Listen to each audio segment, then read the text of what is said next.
Hello, and thank you for watching this presentation. My name is George Amariucai. I am the last author of the paper Neural Fuzzy Extractors, a secure way to use artificial neural networks for biometric user authentication. So the paper deals with how to do secure biometric authentication. And we know that secure biometric authentication can be done with fuzzy extractors, specifically a variation of fuzzy extractors, so that we avoid storing representative biometrics from each user. For example, a database of fingerprints where each user would have one or a few fingerprints stored. So we want to avoid that. So for that reason, we'd like to only store hashes, for example, of a representative user fingerprint. And such a mechanism would not allow an attacker to reproduce a biometric, would not allow him to authenticate as a legitimate user. An attacker with access to this to the system who could potentially look into the database if such a database were available. And so this is very similar to how passwords are handled. Passwords are not stored in a database, but rather only some salted hashes of the passwords are stored.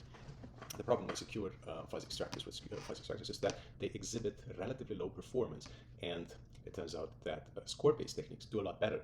And so what about neural network-based biometric authentication? Well, they don't store a database of representative biometrics, but rather they store a classifier. So there's got to be a classifier that's stored on the authentication server somewhere that will take the user's biometric and produce an answer whether this is the authentic user or not. And so if an attacker has access to this classifier, they could easily invert the classifier and produce an input that would then allow them to authenticate as a specific user.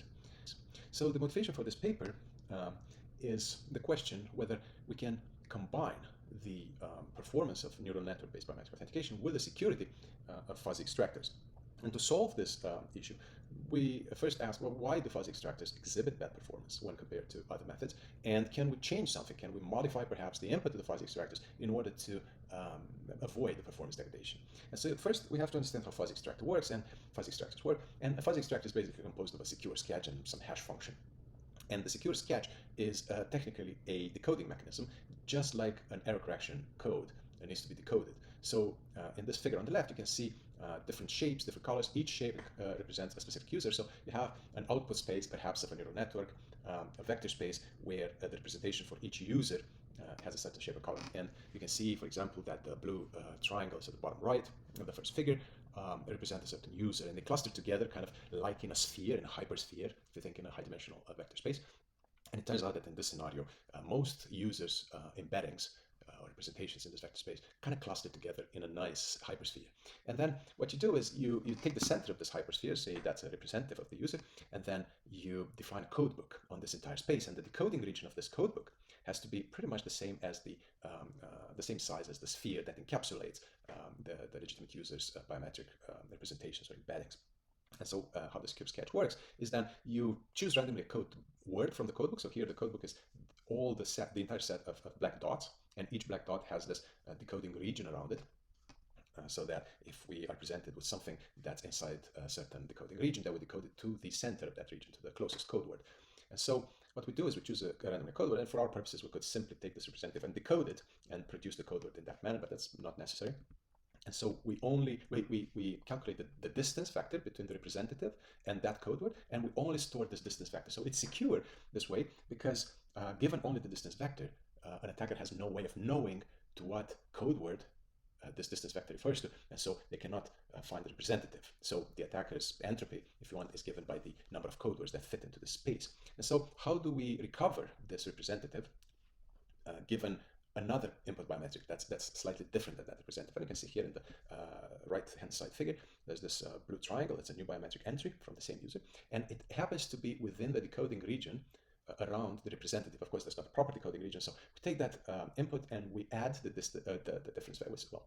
We subtract the difference factor from it, and we obtain some other point, and that point we decode to the closest code word. So we recover the code word that we chose originally, and then we add the distance vector to that code word, and we recover the original representative, and then we can store the hash of that representative. And then every time the user inputs a new biometric, it should be close to that representative, so we can recover the representative, and then we can produce the hash, and we can authenticate with the hash. So that's how the secure sketch works. The problem, of course, is that decoding generally implies, especially in a continuous vector space, like say R to the power n, decoding implies usually spherical decoding regions, and that can pose a problem. Now, if the outputs of, if the embeddings of all the users in this vector space clustered nicely in spherical regions, that shouldn't be a problem. But in reality, that's usually not the case. In reality, you can have a situation like the bottom left figure, where you can see that the blue triangles and the orange pentagons, they're clearly clustering in distinct clusters. And you can think, well, yeah, it would be relatively easy to find the separation between these clusters, and neural networks are very good at doing that.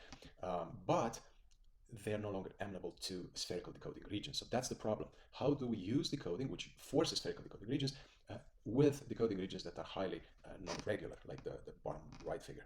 We could technically take the embeddings of the users and process them further to cause them to cluster in distinct spheres. And that's how we do it.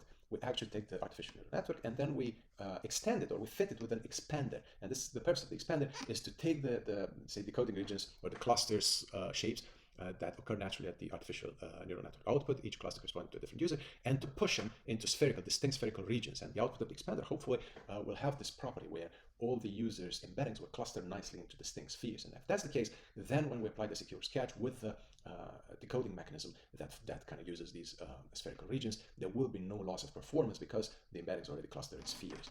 So this is the neural fuzzy extractor architecture. In addition to the expander, here we have the secure sketch and then the hash function, and of course, the comparison module.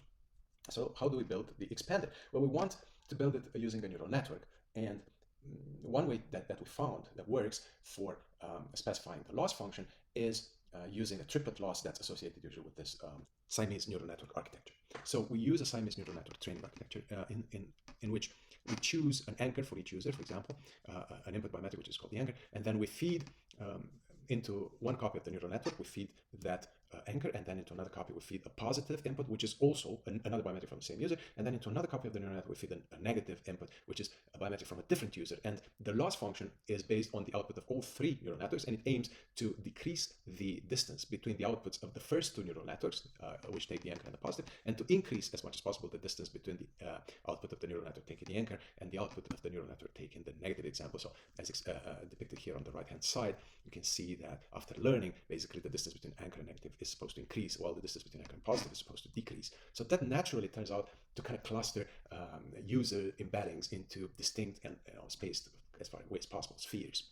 And so what about the secure sketch? What do we do for the secure sketch? Well, we do two things. First, for a baseline comparison, we use a distance-based decoder because we thought, well, if we're going to see some degradation, it could be because of two reasons. It could be a degradation because of the code itself that we use, or it could be a degradation because the expander doesn't do a good job forming spherical regions. And so we wanted to do a comparison. So we used a distance-based decoder. So this one requires representatives to be stored for each user. So clearly, it cannot function with our secure fuzzy extractor architecture because we would need to store representatives, so that kind of defeats the purpose. So the distance-based code is only for comparison purposes. So how this is going to work in reality, it's going to use a decoder, the decoder of a channel correction code. Among these codes are the low-density lattice codes, or LDLC codes. There are other codes as well, like polar codes do pretty well getting close to capacity, but we only tried low-density lattice codes. And so because they work pretty well, then they should do similarly to distance-based decoding. They should kind of form spherical decoding regions. And so the LDLCs, or the low density lattice codes, are defined by a parity check matrix that's sparse, hence the word low density. Our parity check matrix H is 128 by 128, so we use an expander with output of size 128. And then each row and each column consists of a bunch of zeros and a few elements, and we choose, there's several ways, there are several ways to choose these elements, but we chose them according to the original paper that introduces low density lattice codes, and we choose them as different versions of the set 1/2, 1/3, 1/5, 1/7, 1/11, 1/13, and so forth. So for example, we experimented with 3 and 5 weights, meaning that for d equal to 3, we only use the first 3 elements, so 1/231, 1/317, 1/511 in this case, and the rest of the elements of the columns and the rows are 0. So in each column and each row, there are exactly these 3 elements in different positions. So we tested the codes, and you can see here 2 diagrams showing the performance, and they do pretty similarly. In fact, it turns out that d equal to 3 kind of performs a little bit better. So we just went with d equal to 3. It's easier, and H is sparser. Now, the generated matrix of the code is this G, which is the inverse of the parity check matrix. So given a message, you represent the message as a vector of integers, and then let's call this vector b, and then the code is x equal to g times b. So now given a noisy version of x, say x prime, which in our case would correspond, x would correspond to the representative biometric, and x prime would be a new entry, a new biometric from the same user. So given a noisy version x prime of x, then you have to find a vector of integers, that's b prime, that's the most likely to have generated this version of x prime. And for our experiment, we used 2 fingerprint databases. We went with fingerprints. They're rather easy to process. The design can work very well, we believe, with any type of biometrics. And so we used 2 fingerprint databases, the FVG 2006 database has about 150 fingers, 12 impressions per finger, and a PolyU database, which has pretty much double the number of fingers, but only 6 impressions per finger. We use 3 different classifier architectures that are pretty well established: VGG16, ResNet, 15, MobileNet, and then we concocted 4 experiments. We have a baseline classifier experiment, with a classifier trained in a Siemens network configuration, and then classifier trained in a Siemens network configuration, to which we add the expander, and we only train the expander, and then we take both the classifier and the expander, and we train them both simultaneously in a Siemens network configuration. The baseline classifier is just for baseline comparison. The classifier as it was originally designed, but of course adapted to the fingerprint databases. So we did learn the classifier on our databases, and then it turns out that our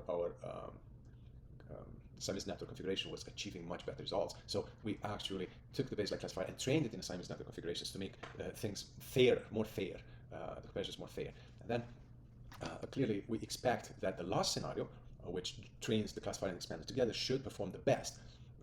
But it turns out it depends on the situation.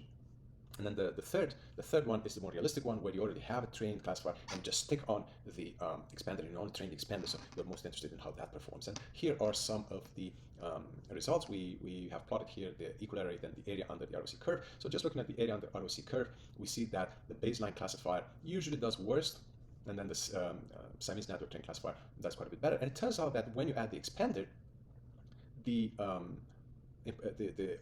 area under the ROC curve actually grows. Most of the time it grows. So there's no loss. It turns out there's no loss. And these tables also show you the difference between the distance-based decoding and the LDLC decoding. And it turns out, surprisingly to us, that LDLC decoding actually does better than distance decoding. And we believe that, and that's because distance-based decoding does not completely fill the vector space at 120 dimensions. So we think the code fills the space a bit better. So this is pretty much what we did at a very high level. Thank you for your attention, and I would strongly encourage you to read the paper and find out more details.